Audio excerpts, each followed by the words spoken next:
तो यारो कैसे हो? उम्मीद है बढ़िया होगे। मैं हूं सस्ता नर्ड और चैनल को सब्सक्राइब करके बेल आइकन को दबाना मत भूलना अगर ऐसी और एक्सप्लेनेशन वीडियोस देखनी है, वो भी हिंदी में। और हाँ यार, मैंने नीचे अपने इंस्टाग्राम का भी लिंक दे दिया है, तो जाओ जाके मुझे वहाँ पे फॉलो करो, तुम वहाँ पे मुझसे पर्सनल में कम्युनिकेट भी कर सकते हो।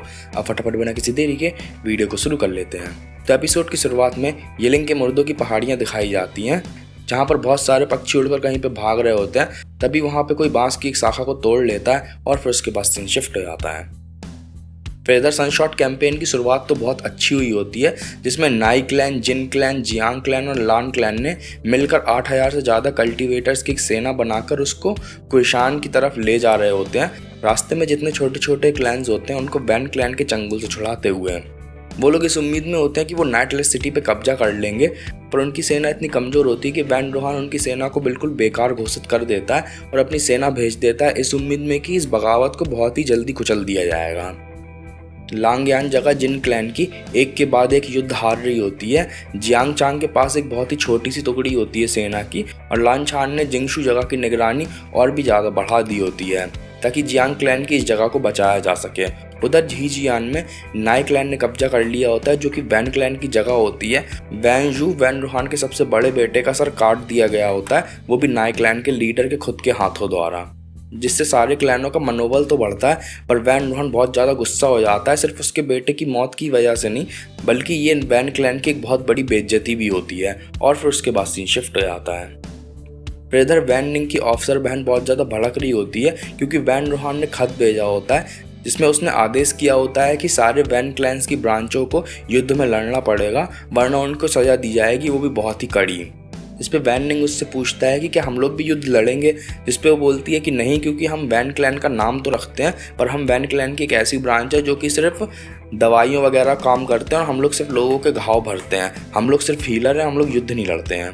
जिस पे जो वैन निंग होता है बोलता है कि और अगर वैन चाओ इधर पे आ गया, जिस पे वो बोलती है कि वैन चाओ इस वक्त खुद के मसलों में बहुत ज़्यादा उलझा हुआ है। और फिर उसके बाद सीन शिफ्ट हो जाता है। फिर लानछान एक साथी के साथ वैन क्लैन के एक ऑफिस पहुँचता है रात को छुपकर, जहाँ पर वो ये देख के बहुत ज़्यादा घबरा जाता है कि जो लोग होते हैं उनको पहली मार दिया गया होता है और लाशों की हालत बहुत ही बुरी होती है। हर तरफ गोल्डन पर्चियाँ दीवारों में लगी हुई होती हैं। तभी जियांग चैंग भी वहाँ पर आता है और एक लाश के मुंह में लात मारकर बोलता है कि ये तो बहुत अच्छी बात हुई कि हमारे मिशन को किसी और ने ख़त्म कर दिया। जिस पर उसका एक साथी बोलता है कि इन लोगों की मौत बहुत ही अजीब तरीके से हुई है, क्योंकि इन लोगों को डरा कर मारा गया है। वहीं लानछान उन पर्चियों को चेक करता है। तभी जियांग चैंग बोलता है कि जो कुछ भी था हमारा साथी ही होगा, क्योंकि उसने इन कमीने वैन्स को मार दिया। फिर उसको खबर मिलती है कि वैन क्लैन की एक सेना की टुकड़ी इधर ही की ओर आ रही है, जिसके बाद वो लोग वहाँ से चले जाते हैं और फिर उसके बाद सीन शिफ्ट हो जाता है। फिर शिंग्या नाम की एक जगह पे दो लोग बातें करते हुए दिखाए जाते हैं, जो कि बोल रहे होते हैं कि वैन क्लैन के सारे सैनिकों को मार दिया गया उनके ऑफिस में, वो भी उनकी मौत बहुत ही रहस्यमय तरीके से हुई है। मुझे तो ऐसा लग रहा है कि उन पे ज़रूर किसी का बहुत बुरा श्राप लगा होगा। उनकी लाशों की भी हालत बहुत ज़्यादा अजीब और बहुत ज़्यादा ख़राब थी। तभी जो दूसरा आदमी होता है वो बोलता है कि मैंने सुना था कि लानछान के लोगों ने ये किया है ताकि वैन क्लैन के सैनिकों का मनोबल गिराया जा सके। जिस पे पहला आदमी बोलता है कि बकवास है ये सब, क्योंकि कोई भी इतनी बुरी तरीके से मार ही नहीं सकता, क्या तुमने लाशों की हालत नहीं देखी थी। फिर वो लोग घबरा कर बाहर निकलते हैं और शहर छोड़ के जा रहे होते हैं। तभी उन्हें वैन क्लैन के सैनिक घेर लेते हैं और पीछे से वैन चाओ आता है, एक तलवार निकाल के उन दोनों को वहीं पे मार देता है। और वो भड़कते हुए बोल रहा होता है कि तुम लोगों की इतनी हिम्मत हुई कि वैन क्लैन का शहर छोड़ के जा रहे हो। पीछे खड़ा एक सैनिक बहुत ज़्यादा डर से कांप रहा होता है। तभी वैन चाओ भड़कता हुआ उससे पूछता है कि क्या तुम्हें विद्रोहियों की जगह का पता चला, इस पे वो मना कर देता है। फिर वैन चाओ उसे आदेश देता है कि जाके उनकी जगह का पता लगाए, जिस पे वो बोलता है कि कल वो यहाँ से निकलने वाला है, क्योंकि क्लैन लीडर ने आदेश दिया है। इस पे वैन चाओ उसके पास आके उसके मुंह पे चमाटा मारता और बोलता है कि क्या मैंने तुम्हें कोई भी आदेश दिया था? अब जाओ और जाके उनकी जगह का पता लगाओ, वरना मैं तुम्हारा सर कटवा दूंगा। वो सैनिक भागता हुआ वहाँ से चला जाता है। तो ये वैन चाओ खुद से बड़बड़ा रहा होता है कि पता नहीं आखिर ये अफवाह कौन फैला रहा है श्राप के बारे में। उधर जो वैन चाओ की पत्नी की नौकरानी होती है वो खुद भी इन बातों पे यकीन कर रही होती है और वो बहुत ज़्यादा घबरा रही होती है, वो डर से काँप रही होती है। और फिर उसके बाद सीन शिफ्ट हो जाता है। चैंगयांग जगह दिखाई जाती है, जहाँ पर बहुत सारे जियांग क्लैन के लोग तलवारबाजी, तीरंदाजी और आपस में तलवारों से लड़ने की ट्रेनिंग कर रहे होते हैं। तभी एक सैनिक जियांग चैंग से आके बोलता है कि वैन क्लैन ने अभी यहाँ पर सैनिक भेजे हैं, पर चिंता की बात नहीं, क्योंकि उनको अभी हम लोग की जगह ढूंढने को नहीं मिली है। और अभी तक चैंगयांग के आसपास वाले हिस्से में भी हम लोगों को कोई उनका एक सैनिक देखने को नहीं मिला है। पर मुझे इस बात का डर है कि अगर उन लोग को पता चल गया और उन लोगों ने हमला कर दिया तो हम लोग ज़्यादा देर उनके सामने नहीं टिकेंगे, क्योंकि यहाँ पर जितने भी कल्टीवेटर्स हैं वो अभी नौसिखी हैं। तभी वहाँ पर लांछान आता है गोल्डन पर्ची को लेके, इस पर जियांग चैंग को वो पर्ची दिखाता है और जियांग चैंग उस पर्ची को थोड़ी देर तक ध्यान से देखने के बाद बोलता है कि इस पर तो नॉर्मल से ज़्यादा लिखा हुआ है, जिस पे लांछान बोलता है कि 4 स्ट्रोक्स ज़्यादा बने हुए हैं और यहाँ तक कि इनको इंसान के खून से लिखा गया है। जिस पे जियांग चैंग घबरा जाता है और घबरा कर बोलता है कि जितना मुझे पता है इनको तो सिने बार से लिखा जाता है, इंसानी खून से तो मैंने कभी सुना ही नहीं है इनको लिखा जाता हो। तो ये सिने बार एक तरह की पारंपरिक चाइनीज़ दवाई होती है जो कि शुभ मानी जाती है और भूत भगाने के काम में भी आती है। तभी लांछान जवाब देते हुए बोलता है क्योंकि इंसान के खून से इसे लिखा ही नहीं जाता है।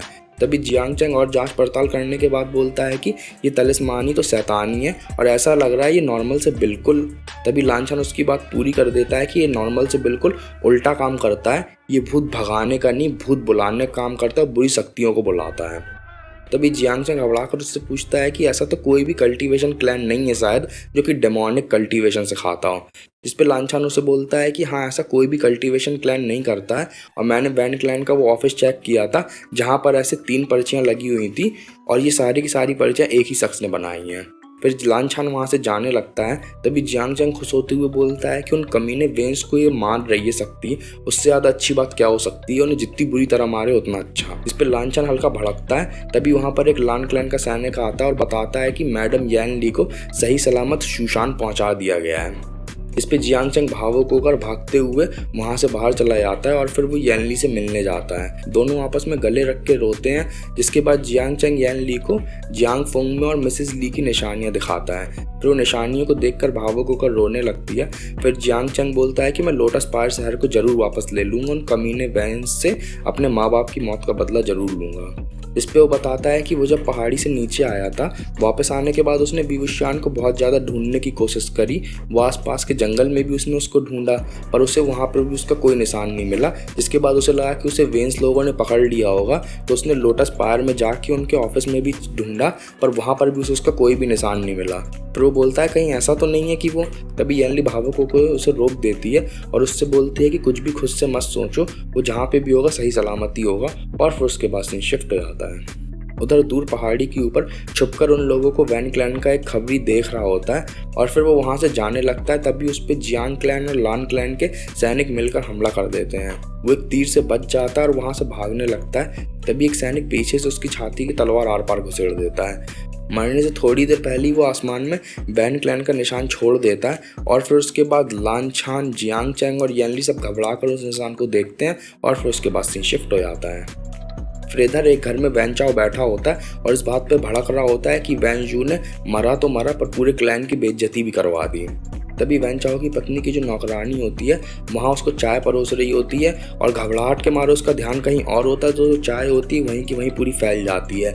इस पे वैन चाओ से गालियाँ देते हुए उस पर भड़कने लगता है। तभी वो वैन चाओ से घबरा कर बोलती है कहीं ऐसा तो नहीं है कि वो विवुशियान सही में भूत बन गया और फिर वो वही भूत बन के सबको मार रहा हो। इस पे वैन चाओ भड़कते हुए उससे बोलता है कि ऐसा मुमकिन ही नहीं है, क्योंकि एक बार जो उस जगह में मरता है उसकी आत्मा हमेशा के लिए वहीं कैद होकर वहीं फंसी रह जाती है, और वैसे भी इस कमरे के अंदर कोई भी भूत इतने सारे तलिस्मानों को पार करके अंदर नहीं घुस सकता है। तभी एक हवा का झोंका आता है और वो खिड़कियां खोल देता है। इसके बाद वो दौड़ के जाके वैन चाओ के पीछे छुप जाती है, जिस पे वैन चाओ उसे एक हाथ मार के कोने से गिरा देता है और फिर उसे गाली देते हुए बोल रहा होता है कि वो सिर्फ एक हवा का झोंका था। तभी वहाँ पे उसे खबर मिलती है कि जियांग क्लैन के अड्डे का पता चल चुका है। फिर वो वहाँ से भागता हुआ बाहर चला जाता है और फिर उसके बाद सीन शिफ्ट हो जाता है। इधर चैंग यांग में सब लोग लड़ाई की तैयारी कर लेते हैं। तभी वैन क्लैन के कल्टीवेटर्स वहाँ पे हवा में उड़ते हुए आ जाते हैं। इसके बाद वो सारे के सारे तीरों की बारिश उनके ऊपर कर देते हैं, जिस पे जो लांछान होता है अपना चाइनीज़ गिटार बजा के पहली कतार की तीरों को तो हटा देता है। फिर उसके बाद वो सबको सील फॉर्मेशन बनाने का आदेश देता है, जिसके बाद वो सब लोग वहाँ पे सील फॉर्मेशन बना लेते हैं और जो वैन क्लैन के कल्टीवेटर्स होते हैं वो भी शील्ड फॉर्मेशन बना के उन पे वार करते हैं, पर उनके वार का कुछ असर नहीं होता है। इसके बाद जो जियांग चैंग होता है अपनी बैगनी बिजली के कोड़े को निकाल लेता है और सारे के सारे सैनिकों के साथ वहाँ पे हमला कर देता है और फिर उसके बाद सीन शिफ्ट हो जाता है। इधर वैन चाओ की पत्नी की नौकरानी अकेले रात को डर से कांप रही होती है और बड़बड़ा रही होती है कि विवुशियान मैंने तुम्हें पहाड़ी से नीचे नहीं ढकेला था, वैन चाओ ने ढकेला था। तब उसकी छाती पे हाथ रखकर एक भूतिया बच्चा उसके ऊपर चढ़ जाता है और जैसे उसकी नज़र पड़ती है वो घबरा कर चीख कर बाहर की तरफ भागने लगती है। बाहर पहुंचने के बाद जो सैनिक खड़े होते हैं वो उनसे भड़कती हुई बोलती है कि मेरी चीख सुनकर भी तुम अंदर क्यों नहीं आए। पर उसके बाद भी सैनिक कुछ भी नहीं करते हैं, बस वहीं पे यूं ही खड़े रहते हैं। जिसके बाद वो एक सैनिक को हाथ लगाती है तो वो सैनिक ज़मीन में गिर जाता है और जो दूसरा सैनिक होता है उसके चेहरे में आँख और मुंह हर जगह से खून निकल रहा होता है। जिसके बाद बांसुरी की बहुत तेज़ी से धुन बजती है और जो पेड़ होता है उसको पूरे काले कौवे घेर लेते हैं और आसमान में चांद को भी काले बादल ढक लेते हैं। उसके बाद बांसुरी की धुन तेज हो जाती है और वो दोनों सैनिक ज़ॉम्बी बन के उठ जाते हैं और धीरे धीरे करके उसकी ओर बढ़ने लगते हैं। वो घबरा कर नीचे गिर जाती है और पीछे सरकने लगती है और बड़बड़ा रही होती है कि मैंने तुम्हें नहीं मारा था, मैंने तुम्हें पहाड़ी से धक्का नहीं दिया था। उसके बाद वो घबरा कर अंदर की तरफ भागने लगती है चीखते हुए। तभी गोल्डन पर्चे चमकते हुए उसके पूरे बदन पर लिपट जाती हैं और वो वहाँ पर नीचे गिर जाती है। जिसके बाद दोनों ज़ॉम्बीज़ होते हैं वो भागते हुए अंदर आते हैं और उसको जिंदा ही खाना शुरू कर देते हैं। बाहर की तरफ आसमान में हर तरफ काले कौवे मंडरा रहे होते हैं कॉं कॉं करते हुए और फिर उसके बाद सीन शिफ्ट हो जाता है। इधर चैंग यांग में हर तरफ बस लाशें ही बिखरी पड़ी होती हैं और जियांग चैंग अकेले काफ़ी सारे सैनिकों से लड़ रहा होता है। कुछ देर तक संघर्ष करने के बाद वो भी पकड़ा जाता है और उधर जो लांछान होता है उसकी हालत बहुत ज़्यादा ख़राब हो गई होती है। उसके चाइनीज़ गिटार के सारे तार होते हैं वो टूट गए होते हैं और उसकी उंगलियों से भी खून टपक रहा होता है, बजाय बजाय उसकी उंगलियाँ कट चुकी होती हैं।